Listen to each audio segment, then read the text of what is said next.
New this morning, several people are in the hospital following a major accident in St. Pete. An officer discovered people trapped inside the wreckage at 5th Avenue South and 31st Street South. An FWC officer is out of the hospital and is expected to be okay after a terrifying experience in Panama City.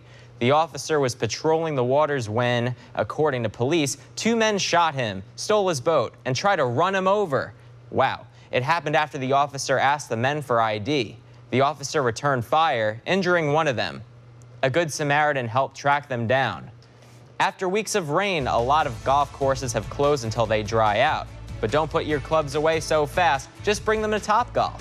Coming up after the break, this isn't your grandpa's clubhouse. I'm Greg Praver. Dan Uggla is a Brave no more. The team released the struggling second baseman today, less than 4 years into his mammoth 5-year contract. No personal clothes in his locker when we got to the ballpark today.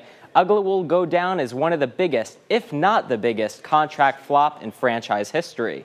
Uggla's release comes at the end of the All-Star break after he had been suspended Sunday for reportedly being late to the ballpark for what turned out to be his final game on the roster. Let's break it down by the numbers. This season, Dan was only hitting .162 with 2 homers and 10 RBIs. He was 1 for 20 since May 23rd, 0 for 10 as a pinch hitter. And as for the money, he's still owed around $19 million just to sit on the couch. That should ease the pain a little. We will be right back with more after this. According to a spokesperson here at Tampa International Airport, 18 flights have been delayed. Clear skies, soft sand, sunny days. What's not to like about Clearwater Beach? Well, the city is cutting down on the length of stay of guests in houses and apartments. We'll see newly acquired quarterback TJ Yates and the rest of the HBO's Hard Knocks crew back on the field later in July for training camp. Greg Praver, 11 Alive Sports. The long wait is over, and for them, they're now getting to live the American dream. They're already lining up to get passports. In Tampa, I'm Greg Praver for News Channel 8.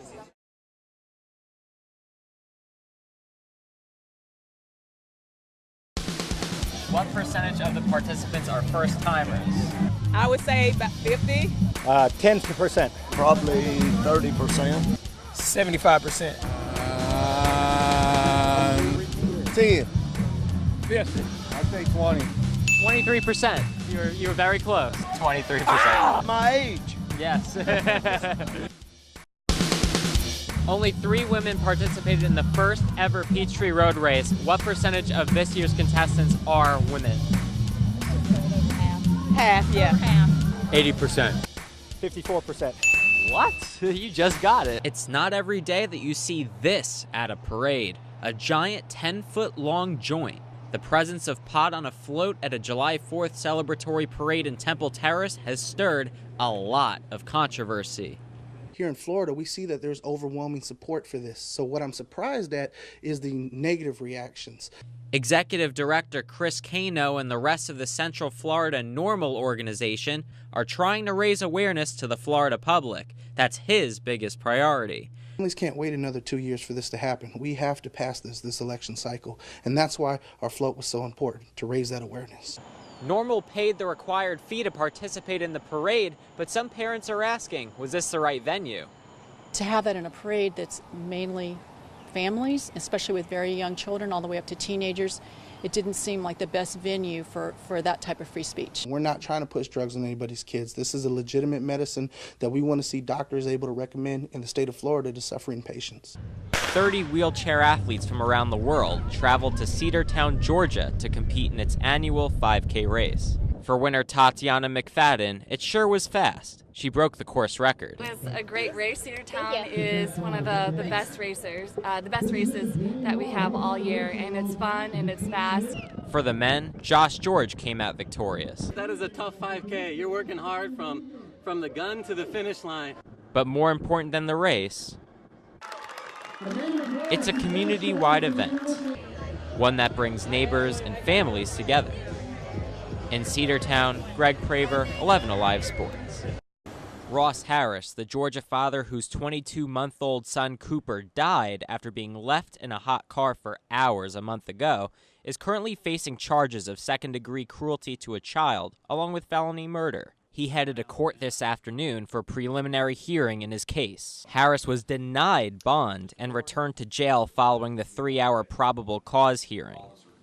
Jessica Gable, a law professor at Georgia State University, thought it was a tough task for the defense attorney to prove why Harris should have been released on bond.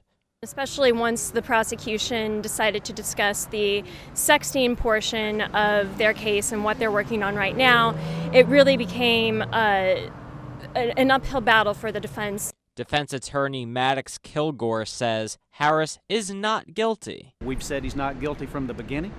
We've said this was an accident from the beginning. That hasn't changed. So we're ready to get to work. Pretty encouraged by a lot of things that went on in there today. Disappointed we didn't get a bond, but we'll work on that later. Magistrate Judge Frank Cox mentioned a possible death penalty case for Harris. Looking ahead, he'll have to go before a grand jury for the next stage of the case. Greg Praver, 11 Alive News.